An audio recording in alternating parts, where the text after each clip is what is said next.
کچھ بھی کرتے ہو آپ کا کاروبار کچھ بھی ہو اور آپ کی عمر کچھ بھی ہو، حدیث پیغمبر ہے صلی اللہ علیہ وآلہ وسلم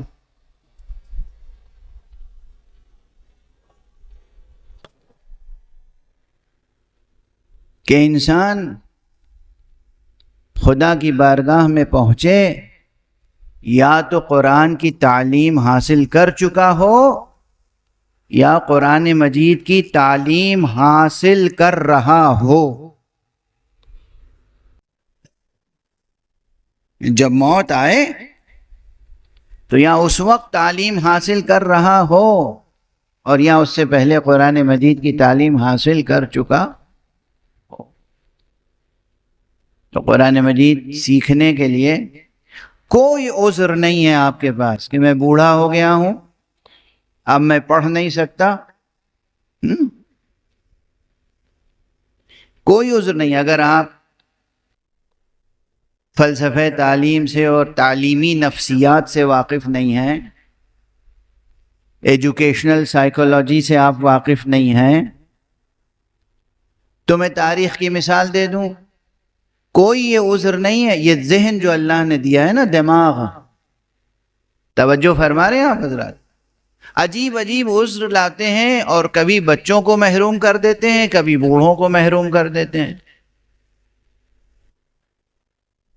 بچوں کو شروع میں نہیں پڑھاتے، کہتے ہیں کتنا بوجھ ڈالیں، ننھا سا بچہ ہے، اس کے دماغ پہ کتنا بوجھ ڈالیں۔ آپ کو معلوم نہیں ہے کہ اللہ سبحانہ و تعالیٰ نے بچوں کے دل و دماغ میں کتنی قوت و توانائی اور استعداد و صلاحیت عطا فرمائی۔ ایک وقت میں یہ 5 سال کے، 6 سال کے، 7 سال کے بچے ایک سے زیادہ زبانیں اطمینان کے ساتھ سیکھ سکتے ہیں۔ ایران اسلامی میں کتنی مثالیں ہیں، علماء سے پوچھئے جو افاضل حوزہ علمیہ ایران سے آئے ہیں۔ 7 سال کے بچے، 8 سال کے بچے، 9 سال کے بچے، 10 سال کے بچے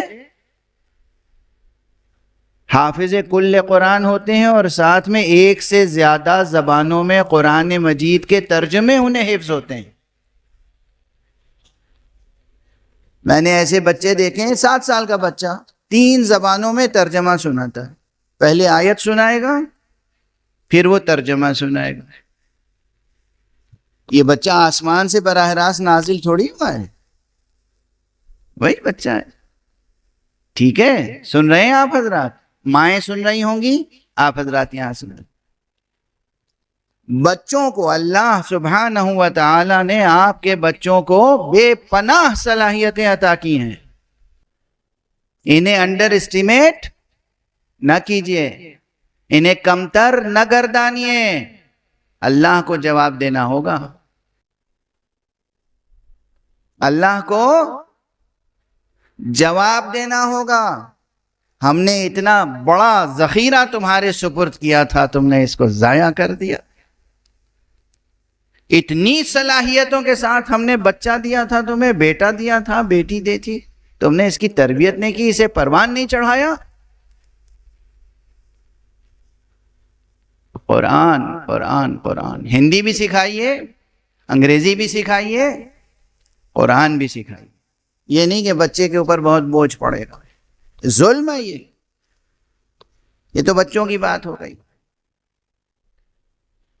بوڑھوں کے لیے کوئی عذر نہیں ہے۔ آپ سمجھتے ہیں کہ بوڑھے قرآن یاد نہیں کر سکتے؟ رسول اللہ کے اصحاب میں زیادہ تر بوڑھے تھے، تاریخ ہے نا۔ رسول اللہ صلی اللہ علیہ وآلہ وسلم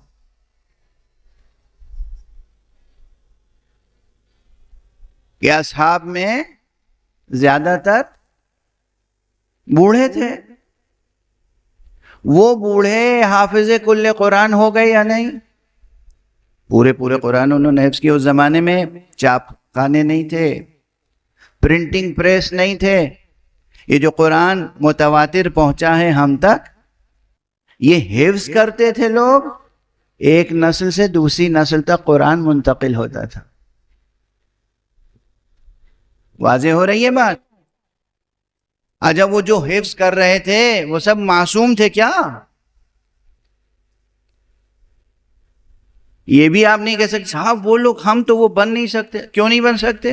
ارے اس میں کتنے ایسے تھے جنہوں نے بچپن سے بت پرستی کی تھی، بتوں کا دھون پی پی کے بڑھے تھے، شرابیں پیتے تھے، پتہ نہیں کیا کیا ان کے کردار تھے، لیکن جب مسلمان ہو گئے، ایمان کے جوہر سے آراستہ ہو گئے، تو اللہ سبحانہ و تعالیٰ نے یہ کرم فرمایا کہ حافظ کل قرآن ہو گئے. کوئی 40 برس کے سن میں، کوئی 50 برس کے سن میں، کوئی 60 برس کے سن میں.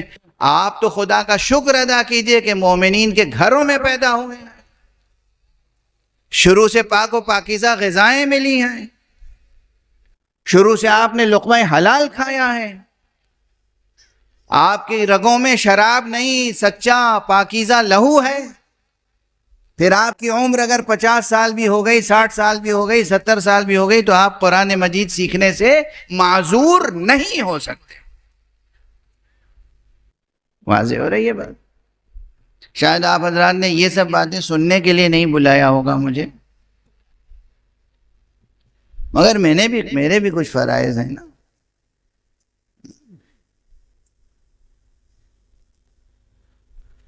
نہ بچوں کے لیے کوئی عذر ہے کہ یہ بچہ ہے زیادہ نہیں پڑھ سکتا، نہیں خوب پڑھائیے.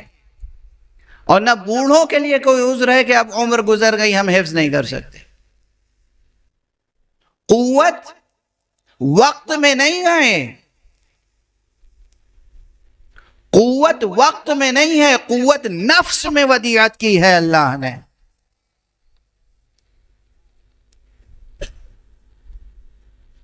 یعنی یہ 2 برس کا ہے، یہ 60 برس کا ہے، یہ 60 برس اور 2 برس، یہ وقت ہے نا، یہ وقت کا پیمانہ ہے. یہ سانچہ کیا ہے؟ وقت کا ہے. وقت میں کچھ نہیں ہے، نہ وقت نحس ہوتا ہے، نہ وقت مبارک ہوتا ہے.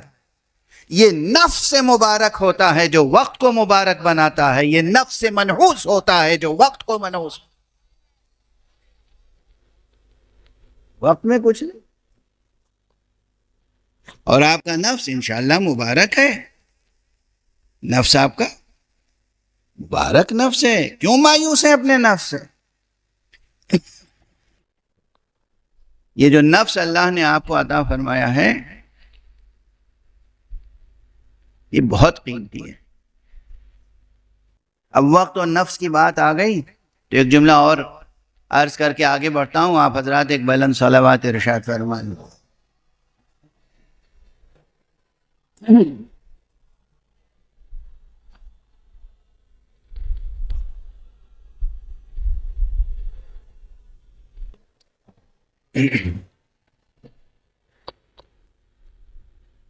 ان 2 جملوں میں بہت سی الجھنوں کا جواب ہے.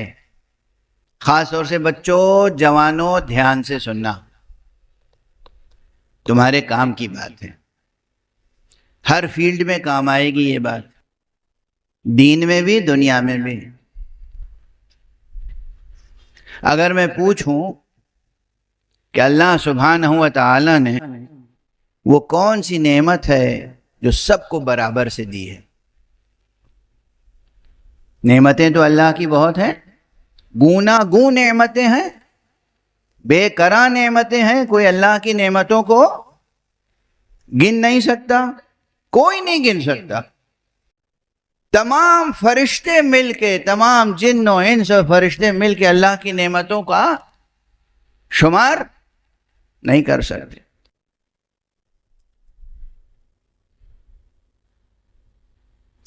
لیکن ان تمام نعمتوں میں ہر نعمت کو ہم دیکھتے ہیں کسی کو کم ملی ہے، کسی کو زیادہ. جیسے علم ایک نعمت ہے، اللہ کی عظیم نعمتوں میں سے ایک نعمت ہے علم. علم کسی کو زیادہ مل جاتا ہے، کسی کو کم، ہے یا نہیں؟ صحت ایک نعمت ہے، صحت کسی کی اچھی ہے، کسی کی خراب. مال و دولت، دولت دنیا، ثروت مادی نعمت ہے، کسی کو زیادہ ملی ہے، کسی کو کم. ایک نعمت جو سب کو اللہ نے برابر سے دی ہے وہ ہے وقت. ایک عالم کے پاس بھی دن کے 24 گھنٹے ہیں، ایک جاہل کے پاس بھی دن کے 24 گھنٹے ہیں. ایک صحت مند کے پاس بھی 24 گھنٹے ہیں، ایک مریض کے پاس بھی 24 گھنٹے ہیں. ایک ثروت مند مالدار انسان کے پاس بھی 24 گھنٹے ہیں، ایک مفلس اور نادار کے پاس بھی 24 گھنٹے ہیں. یہ 24 گھنٹوں کا صحیح استعمال نادار کو مالدار بنا سکتا ہے. 24 گھنٹوں کا صحیح استعمال جاہل کو عالم بنا سکتا ہے. 24 گھنٹوں کا صحیح استعمال بیمار کو صحت مند بنا سکتا ہے. اور انہی 24 گھنٹوں کا غلط استعمال عالم کو جاہل بنا سکتا ہے، صحت مند کو بیمار بنا سکتا ہے، اور ثروت مند کو نادار بنا سکتا ہے. تو یہ 24 گھنٹے آپ میں سے سب کے پاس ہیں. یہ وقت وہ نعمت ہے جو اللہ نے سب کو برابر سے عطا کی. اس وقت کو ضائع نہ کیجیے. میسج کنوے ہوا؟ نہیں ہوا؟ مشکل تھیورم ہے. ریاضی کا کوئی بہت مشکل مسئلہ ہے؟ بہت سادہ سا. ایک وقت ہے وہ نعمت جو اللہ نے سب کو برابر سے عطا کی. دوسری چیز یہی نفس ہے جو اللہ نے سب کو برابر سے عطا کیا. کل مولود یولد علی الفطرہ، ہر پیدا ہونے والا بچہ اس فطرت پر پیدا ہوتا ہے. جو فطرت کس کی بنائی ہوئی ہے؟ آئنسٹائن کی؟ نیوٹن کی؟ کس کی بنائی ہوئی ہے؟ فَأَقِمْ وَجْهَكَ لِلدِّينِ حَنِيفًا فِطْرَةَ اللَّهِ الَّتِي فَطَرَ النَّاسَ عَلَيْهَا. اللہ کی بنائی ہوئی ہے فطرت. اس فطرت توحید اور فطرت پاکیزہ پر اللہ نے آپ سب کو خلق فرمایا ہے بغیر امتیاز رنگ و نسل. وقت سب کو دیا، نفس سب کو دیا. اس ظرف وقت میں آپ کو اپنے نفس کو اس طرح پروان چڑھانا ہے کہ آپ خطاب الہی یا ایتھا النفس المطمئنہ کے مستحق بن جائیں.